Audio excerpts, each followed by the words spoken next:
नमस्कार दोस्तों। तो अपना जो सेकंड चैप्टर चल रहा था, दूसरा जो चैप्टर चल रहा था मौर्य साम्राज्य। मौर्य साम्राज्य के अंतर्गत अपने ने प्रारंभिक बात कर ली थी भी प्रारंभ में कौन कौन से शासक थे और अपने अशोक तक की बात कर ली थी। अब देखिए अशोक में और आगे क्या है तो अपने उसकी बात करेंगे। तो कुछ लाइनें हैं, इसका आपने ध्यान रखना है।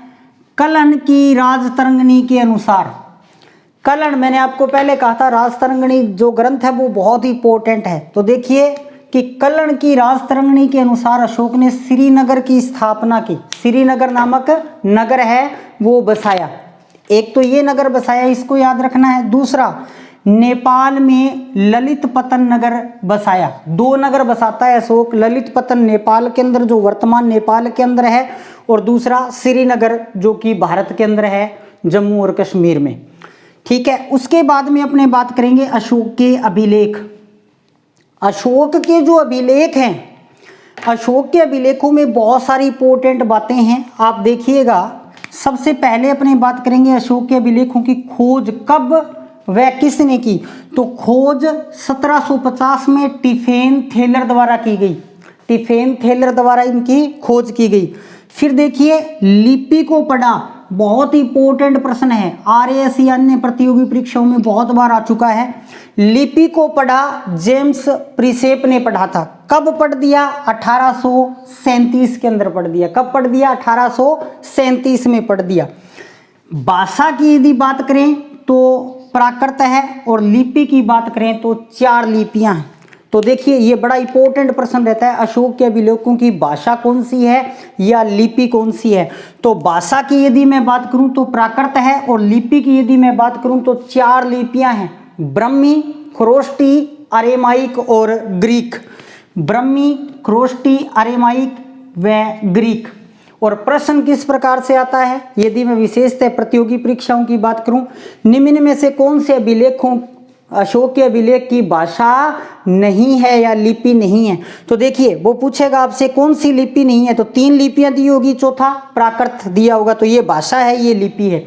अलग अलग याद रखना है, ठीक है। खोजकर्ता टिफेन थेलर 1750, लिपि को पढ़ा जेम्स प्रिंसेप ने 1837 के अंदर। भाषा की बात करें तो प्राकृत भाषा, लिपि की बात करें 4 लिपियां हैं, ब्रह्मी, खरोष्टी, अरेमाइक, इसको आरमाइक भी बोलते हैं, और ग्रीक यानी कि यूनानी। और जो शिलालेख 7, 11 और 12 है, उस शिलालेख में धम्म का उल्लेख किया गया है। उस शिलालेख में धम्म का उल्लेख किया गया है। यदि अपने अशोक के शिलालेखों की बात करते हैं तो 14 वृहद शिलालेख हैं, 19 लघु शिलालेख हैं, 7 वृहद स्तंभ लेख हैं, और इसके अलावा 84,000 उसने लघु स्तंभ लेखों का निर्माण करवाया। तो ये सारी चीज़ें हैं वो आपने ध्यान रखनी है। अब देखिए आपकी किताब में मोस्टली दे रखा है कलिंग युद्ध, बहुत ही इंपॉर्टेंट है कलिंग युद्ध।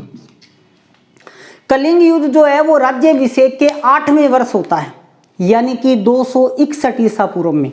राज्याभिषेक के 8वें वर्ष 261 ईसा पूर्व के अंतर्गत है वो होता है। इस चीज को आपने ध्यान रखना है। अब देखिए इस अभिलेख की अपने को जानकारी कहाँ से मिलती है, तो जानकारी मिलती है जो खारवेल नामक शासक था, उस खारवेल ने एक लेख लिखो है, कौन सा? हाथी गुफा अभिलेख। खारवेल का हाथी गुफा अभिलेख, उससे अपने को किसकी जानकारी मिलती है? कलिंग युद्ध की जानकारी मिलती है। तो कलिंग में जब युद्ध हुआ, अशोक ने जब अपनी सेना वहां भेजी, उस समय कलिंग का जो शासक था वो नंदराज था। कलिंग का शासक कौन था? नंदराज था। उस समय जब युद्ध हुआ, कलिंग की राजधानी तोसली थी। कलिंग की राजधानी कौन सी थी? तोसली थी। और इस कलिंग युद्ध में 1 लाख लोग मारे गए और 1.5 लाख लोग हैं वो घायल हो जाते हैं। 1.5 लाख लोग हैं वो घायल हो जाते हैं। तो अशोक का हृदय परिवर्तित हो जाता है और वो पूर्ण रूप से क्या बन जाता है? बौद्ध बन जाता है। अब देखिए एक और इंपॉर्टेंट बिंदु है जो आपके दिया गया, अशोक का धम्म। तो सबसे पहले अपने बात करेंगे कि अशोक का धम्म। धम्म ये चीज क्या है? धम्म का मतलब आप ये कह सकते हो जैसे अपने वैदिक साहित्य के अंदर जो अपने नैतिक नियम है, जो सामाजिक नियम है, बड़ों का आदर करना, सम्मान करना, दूसरे के प्रति सहिष्णुता यानी कि समान भाईचारा, ये सारी चीज़ें हैं। लोक कल्याण के कार्य करना, ये सारी चीज़ें धम्म के अंतर्गत आती हैं। तो देखिएगा धम्म के सिद्धांत, तो आपके 4 सिद्धांत दिए गए हैं। सहिष्णुता, सभी धर्मों को समानता देना, सभी के साथ समान व्यवहार करना, अहिंसा, हिंसा नहीं करना, मारपीट नहीं करना। अशोक ने अपने पहले ही शिलालेख में पशु हत्या को निषेध किया था, ठीक है। आडंबरहीनता यानी कि किसी भी प्रकार का आडंबर है वो आपने नहीं करना है, जो सही है व्यवहारिक रूप से वही कार्य करने हैं। लोक कल्याणकारी कार्य करना, तो अशोक ने बहुत से लोक कल्याणकारी कार्य किए, जैसे औषधालय उसने खुलवाए, छायादार सड़कें बनवाई, सड़कों के किनारे छायादार वृक्ष लगवाए, कुएं खुदवाए, जन कल्याण के अशोक ने बहुत सारे काम करवाए थे। अब देखिए 4 लाइनें लिखी हुई है और चारों ही लाइनें कंपटीशन के हिसाब से ले लो या +2 की बुक के हिसाब से ले लो, बहुत ही इंपॉर्टेंट है, आपको याद है, होनी चाहिए। देखिए क्या है, धम्म को फ्लीट इतिहासकार है, धम्म को फ्लीट ने राजधर्म कहा है। तो प्रश्न कैसे बनेगा, किसने अशोक के धम्म को राजधर्म कहा है? तो आपका आंसर हो जाएगा फ्लीट ने अशोक के धम्म को राजधर्म कहा है। धम्म को राधा कुमुद मुखर्जी ने सार्वभौम धर्म कहा है। तो सार्वभौम धर्म किसने कहा है? राधा कुमुद मुखर्जी ने। धम्म को डॉक्टर भंडारकर ने उपासक बौद्ध धर्म कहा है, उपासक बौद्ध धर्म का है, यानी कि बौद्ध धर्म की तरह। और सबसे इंपॉर्टेंट बात, धम्म की परिभाषा राहुलोवाद सूक्त से ली गई है। धम्म की जो डेफिनेशन दी है ना भी, धम्म के अंदर दया करना, परोपकार करना, बड़ों का सम्मान करना, अहिंसा नहीं करना, आडंबर नहीं करना, चीजें तो सारी वैदिक ही हैं। वैदिक सभ्यता में भी ये बात कही गई है, आडंबर नहीं करना, हिंसा नहीं करना, सभी के प्रति अच्छा व्यवहार रखना, लोक कल्याणकारी कार्य करना, वही बातें हैं। तो इसकी जो डेफिनेशन है, परिभाषा है, वो राहुलोवाद सूक्त से ली गई है, राहुलोवाद सूक्त से ली गई है। अब देखिएगा, एक बार दोबारा रिपीट कर देता हूं, फिर इसके आगे की बात करेंगे। तो मौर्य साम्राज्य अपने कर रहे हैं, अशोक के आगे शासक है उसका अपने विवरण कर रहे हैं। तो 2 नगरों की स्थापना करता है अशोक, श्रीनगर और ललित पतन नगर की। अशोक के जो अभिलेख हैं उसमें खोज जो करता है वो टिफेन थेलर, 1750 लिपि को पढ़ा 1837 में जेम प्रिसेप ने। इसके बाद में भाषा की बात करूं तो मैं भाषा इसकी प्राकृत है, और लिपि की यदि मैं बात करूं तो 4 प्रकार की लिपियां हैं। कौन कौन सी? खरोष्टी, ब्रह्मी, अरेमाइक या आरमाइक और ग्रीक। 7, 11 और 12 शिलालेख के अंदर क्या दिया गया है, इसके धम्म की व्याख्या की गई है। उसके बाद में मैं कलिंग युद्ध की बात करूं तो कलिंग युद्ध 8वें वर्ष 261 ईसा पूर्व के अंदर हुआ। कहाँ से जानकारी मिलती है? खारवेल के हाथी गुफा अभिलेख से अपने को इसकी जानकारी है वो मिलती है। और जिस समय ये युद्ध होता है, नंदराज नामक शासक जो थे वो कलिंग पर राज्य कर रहे थे। राजधानी जो थी वो तोसली थी, ठीक है। और इसके बाद में अशोक का हृदय है वो परिवर्तित हो जाता है, हृदय है वो परिवर्तित हो जाता है। अब देखिए, वृहददत्त जो थे वो अंतिम मौर्य शासक थे। वृहददत्त जो थे वो अंतिम मौर्य शासक थे।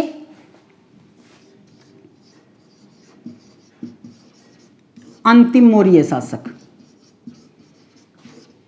अंतिम मौर्य शासक 184 ईसा पूर्व BC में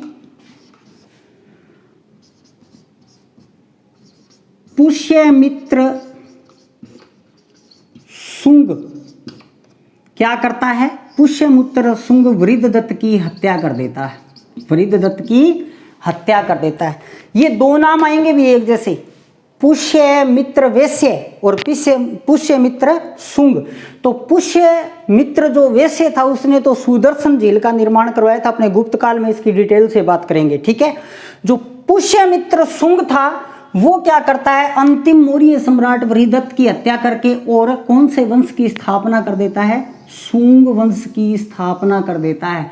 तो मौर्यों के जस्ट बाद जो वंश भारत में स्थापित हुआ वो शुंग वंश था, वो शुंग वंश था। इस चीज का आपने ध्यान रखना है। इसके बाद में अपने मौर्य साम्राज्य में बात करेंगे प्रशासन की या अन्य जितनी भी चीजें हैं उनकी अपने बातें करेंगे।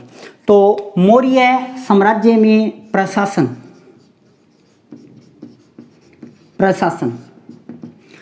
मौर्य साम्राज्य का जो प्रशासन था उसमें सबसे पहले यदि मैं बात करूं भी केंद्रीय प्रशासन सबसे बड़ा, केंद्रीय यानी कि सबसे बड़ा केंद्रीय प्रशासन। केंद्रीय प्रशासन के अंतर्गत क्या था कि तीनों ही प्रकार की शक्तियां, वर्तमान में भी 3 प्रकार की शक्तियां होती हैं शासन चलाने के लिए, और पुराने समय में भी 3 प्रकार की शक्तियां थी। कौन कौन सी? कार्यपालिका, व्यवस्थापिका और न्यायपालिका। ये जो तीनों ही प्रकार की शक्तियां थी ये राजा में निहित थी, यानी कि इनका सर्वे सर्वा कौन था? राजा था। राजा ही क्या करता था? अंतिम फैसला करता था। अब देखिए सेंटर के अंदर एक मंत्री परिषद होती थी। मंत्री परिषद जिस प्रकार से अब मंत्री परिषद होती है, एक केंद्र में होती है, एक राज्य में होती है, उसी प्रकार वहां भी एक मंत्री परिषद थी। इसमें 3 से 4 मुख्य जो मंत्री होते थे वो क्या करते थे? मंत्रणा करते थे, यानी कि आपस में बात करते थे। जो बहुत ही कई बार संकट की स्थिति या कोई गुड विषय पर बात करनी है तो राजा के साथ ये 3-4 जो मुख्य मंत्री होते थे यही क्या करते थे? बात करते थे। अब यदि मैं बात करूं भी केंद्र में अधिकारी कितने थे? अधिकारी 18 बड़े अधिकारी थे, शीर्ष अधिकारी थे 18, जिन्हें क्या कहा जाता था? ये जो 12 बड़े अधिकारी थे ना, इन्हें तीर्थ या महामात्य तीर्थ या महामात्य है वो कहा जाता था। फिर अर्थशास्त्र के अनुसार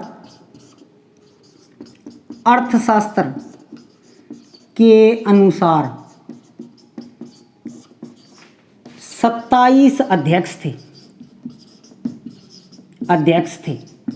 कंपटीशन वाले ध्यान रखना, कहीं कहीं 26 का भी उल्लेख आता है, ठीक है। 12वीं की किताब में 27 का उल्लेख है।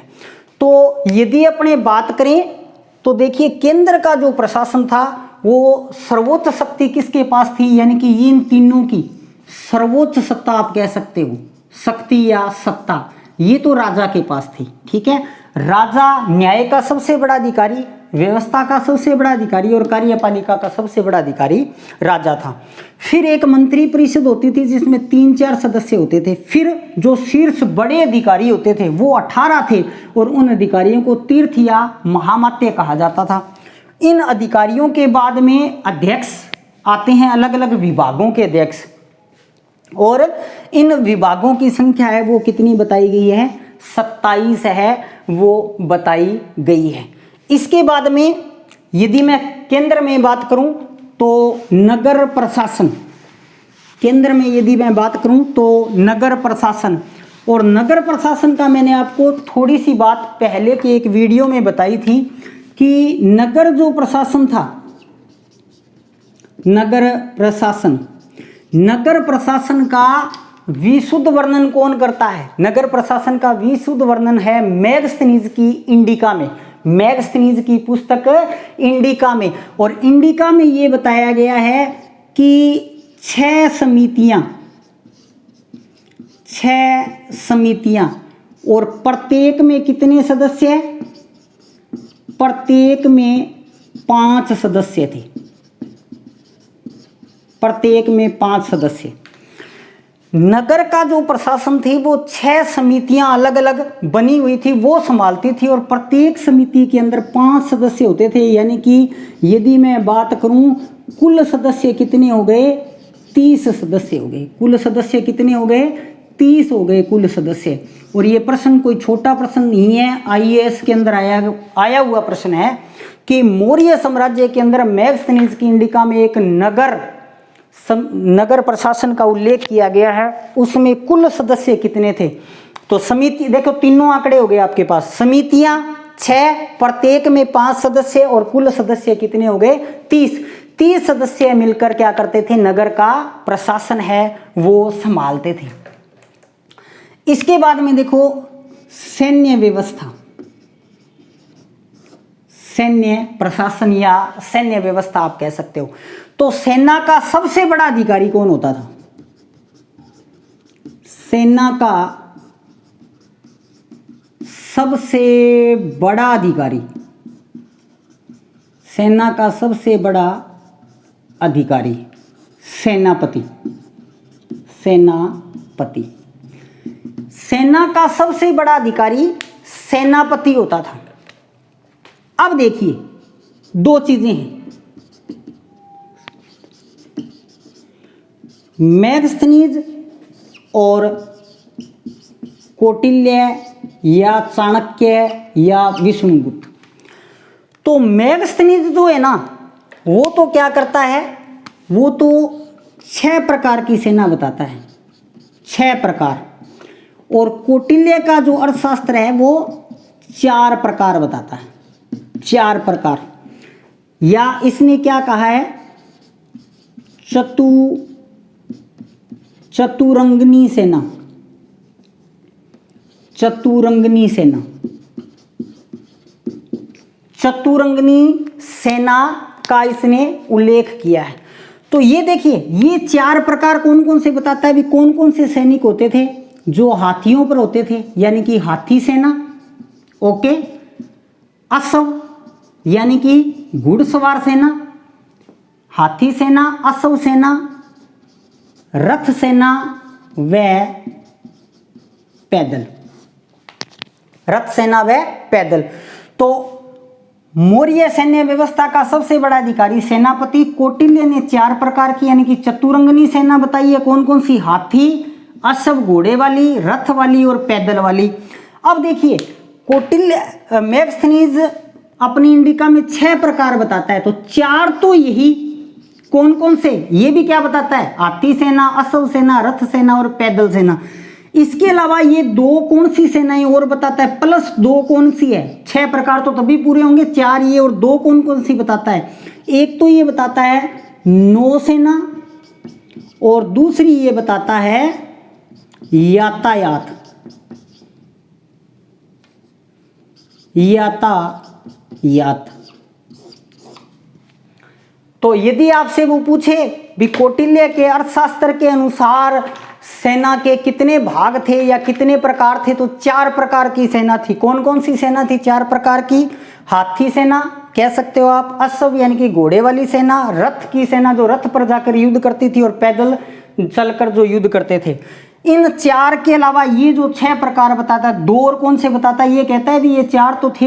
ये क्या कहेगा? हाथी वाली भी थी, घोड़े वाली भी थी, रथ वाली भी और पैदल वाली भी, और नौसेना भी थी, और यातायात, शहर के अंदर यातायात को संभालने के लिए भी सेना को लगाया जाता था, क्योंकि इनकी जो राजधानी थी पाटलिपुत्र, उसका नगर नियोजन का विशुद्ध वर्णन करता है मेगस्थनीज अपनी किताब इंडिका के अंदर। एक चीज और है, जो युद्ध के अंदर सेना का नेतृत्व करता था,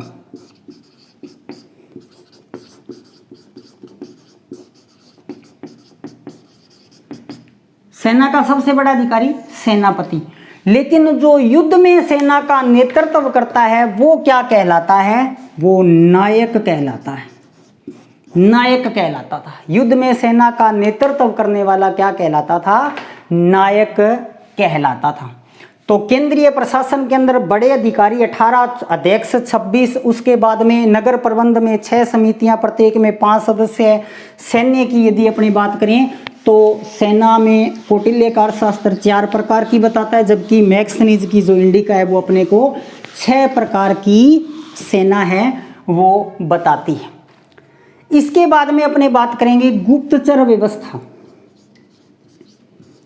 गुप्तचर व्यवस्था, गुप्तचर व्यवस्था की बात करें तो गुप्तचरों को क्या कहा जाता था उस समय?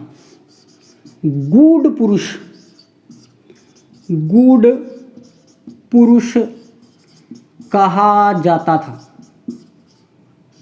यानी कि जिसको आज अपने जासूस या गुप्तचर कह देते हैं, उन्हें क्या कहा जाता था? गूढ़ पुरुष कहा जाता था। ठीक है, ये दो प्रकार के थे भी, दो प्रकार।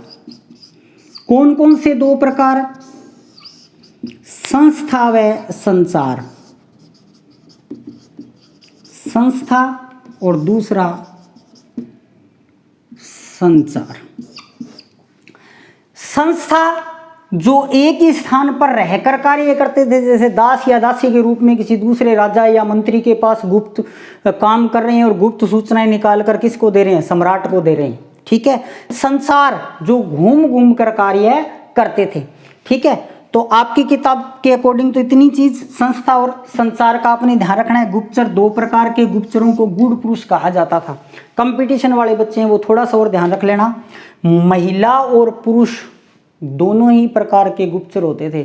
जो महिलाएं थी उन्हें संति, तिष्णा या वृषणा कहा जाता था। ठीक है, ये चीज आपने और ध्यान रखनी है।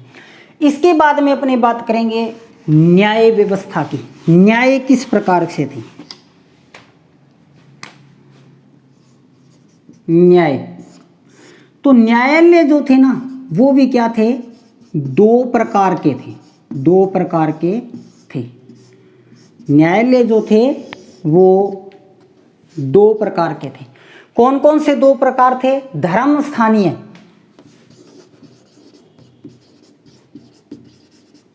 धर्म स्थानीय और दूसरा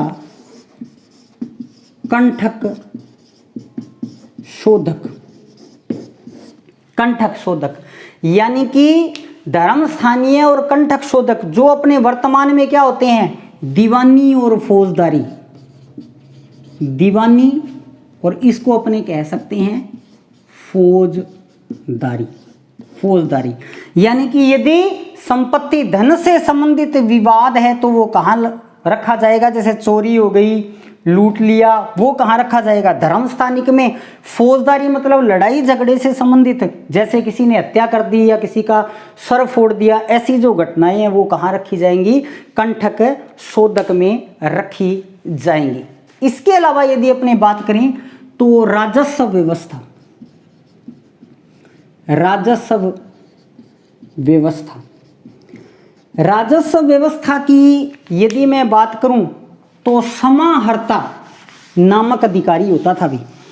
समाहर्ता नामक अधिकारी होता था जो क्या करता था? इस विभाग का प्रमुख था। समाहर्ता मुखिया था, मुख्य अधिकारी था, मुख्य अधिकारी था। समाहर्ता नामक जो व्यक्ति था वो मुख्य अधिकारी था, यानी कि वो सारी देख रेख करता था। जो भी राजस्व प्राप्त होता था उसकी सारा विवरण जो है वो समाहर्ता नामक जो अधिकारी था वो रखता था। जैसे आयात निर्यात कितना हो रहा है, वन से क्या क्या उत्पादन हो रहा है, कितना कर आ रहा है, भूमि कर कितना आ रहा है, ये सारी की सारी बातें कौन ध्यान में रखता था? समाहर्ता। ठीक है, इसके अलावा सन्निदाता एक अधिकारी और था। सन्निधाता, ये अधिकारी क्या करता था? ये अधिकारी राजकीय जो कोष था उसका ध्यान रखता था। तो मैं सीधा लिख सकता हूं राजकोष का अधिकारी, राजकोष का अधिकारी, राजकोष का अधिकारी ये होता था। तो ये सारी चीजें हैं वो केंद्रीय प्रशासन के अंदर आएंगी। 18 मुख्य अधिकारी, मंत्री परिषद में 3 से 4, 26 अध्यक्ष। उसके बाद में अपने ने बात की सेना, चतुरंगनी सेना, कौटिल्यकार शास्त्र बताता है, या 6 प्रकार की सेना मैगस्थनीज की इंडिका बताती है। फिर अपने ने बात की गुप्तचर व्यवस्था की, 2 प्रकार के गुप्तचर थे। उसके बाद में अपने ने न्याय की बात की और उसके बाद में अपने ने किसकी बात की? राजस्व की बात की। अब अपने बात करेंगे प्रांतीय प्रशासन की। प्रांतीय प्रशासन, तो प्रारंभ में क्या था? पूरे साम्राज्य को चार प्रांतों यानी कि राज्यों में बांट रखा था, राज्यों में विभाजित किया हुआ था या बांट रखा था। चंद्रगुप्त मौर्य ने अपने पूरे साम्राज्य को यानी कि भारत और भारत से बाहर भी साम्राज्य था उसको चार भागों में बांट दिया। अब देखिए ये एक बात आपने ध्यान रखनी है, अशोक के समय 5 राज्य हो गए थे। कौन सा 5वां? कलिंग। जैसे एक प्रश्न आ गया कि अशोक ने कौन से नए राज्य की स्थापना की, तो अपने करके आए ना, कलिंग पर उसने जीत प्राप्त की थी। तो पहले 4 राज्य थे, 4 राज्यों में बांटा हुआ था, फिर कलिंग जीतते ही क्या हो गए? राज्य 5 हो गए। ये आपने ध्यान रखना है। तो अशोक के समय कितने हो गए? 5 राज्य हो गए। अब यदि अपने बात करें सबसे उच्च अधिकारी कौन था, यह आपने कहें उच्च अधिकारी कह सकते हैं अपने, या अपने क्या कह सकते हैं? प्रांतपति कह सकते हैं। प्रांतपति यानी कि प्रांत का सबसे बड़ा अधिकारी कौन था? धर्म महामात्र। महामात्र या इसी को क्या कहते थे? अमात्य। धर्म महामात्र या अमात्य जो था वो सबसे बड़ा अधिकारी था। ध्यान रखना ये अमात्य है वो जो आप ऊपर लिख के आए हो, क्या 18 प्रशासनिक शीर्ष अधिकारी, वो क्या है? वो तीर्थ या महामात्र हैं, ये अमात्य है। और यहाँ पर प्रांत जो होता था ना उसमें राजकुमार की नियुक्ति की जाती थी, राजकुमार की नियुक्ति की जाती थी, नियुक्ति की जाती थी। यानी कि जो राजकुमार होता था उसी को प्रांत का पूरा प्रशासन सौंपा जाता था। राजकुमार की देखरेख में ये अधिकारी जो थे वो काम करते थे। और प्रांतों में भी फिर उसी प्रकार से विभाग वगैरह है वो बने हुए थे। और प्रांत के बाद में क्या आता था? आहार, या तो आप इसको आहार कह सकते हो या आप विषय कह सकते हो। विषय यानी कि प्रांतों को किस में पूरा साम्राज्य है उसको किस में बांट रखा है? प्रांतों में बांट रखा है। जैसे आज अपने देश है, देश को प्रांतों में, तो मौर्य साम्राज्य में 4, 1 2 3 4, अशोक के आते ही 5 हो गए। ठीक है, 5 हो गए, 1 2 3 4 और 5, ये 5 राज्य हो गए। अब जो ये एक राज्य है ना इसके भी बहुत सारे भाग कर दिए और उन भागों को प्रशासनिक दृष्टि से क्या कहा गया? विषय कहा गया। और विश्व का जो सबसे बड़ा अधिकारी था मैं आपको पहले वैदिक में बता चुका हूं, कौन सा होगा? विश्वपति होगा। कौन सा होगा? विश्वपति होगा। ठीक है, इसके बाद में जो विषय थे इनको जनपद में बांट रखा था, जनपद, और जनपद को गांव के अंदर, जनपद को गांव के अंदर। तो जनपद का अधिकारी कौन था? प्रदेष्टा, प्रदेष्टा।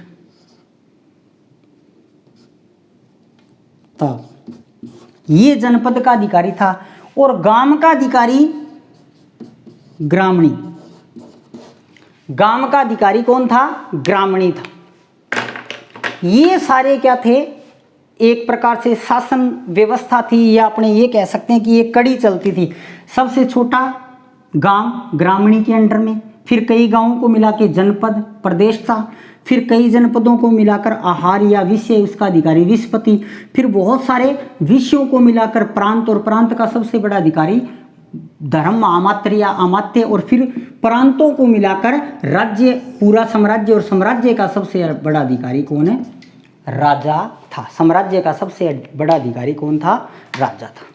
ठीक है, तो ये आपके मौर्य साम्राज्य के अंदर मोस्ट इंपॉर्टेंट बात थी। इसके अलावा यदि अपने मौर्य साम्राज्य में बात करें तो इसके अलावा अशोक के जो धार्मिक सुधार हैं वो दिए गए हैं।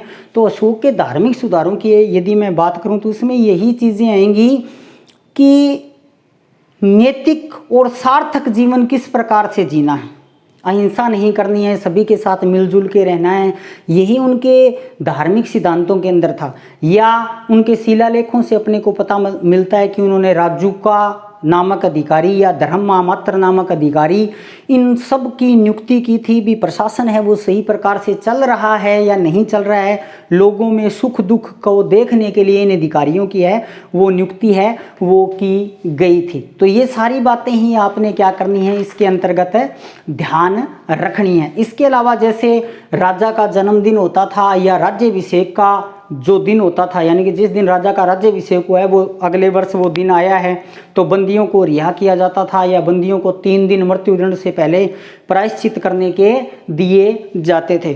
तो मौर्य साम्राज्य के अंतर्गत ये 2 पार्ट हैं। पहला पार्ट आप पहले देख चुके हो और ये दूसरा पार्ट है, ये आप देखना, ये आपके मौर्य साम्राज्य के अंतर्गत है। इसके बाद अपने नेक्स्ट वीडियो में बात करेंगे गुप्त साम्राज्य की, जिसको भारत का स्वर्ण काल या क्लासिकल युग कहा जाता है। जय हिंद, जय भारत।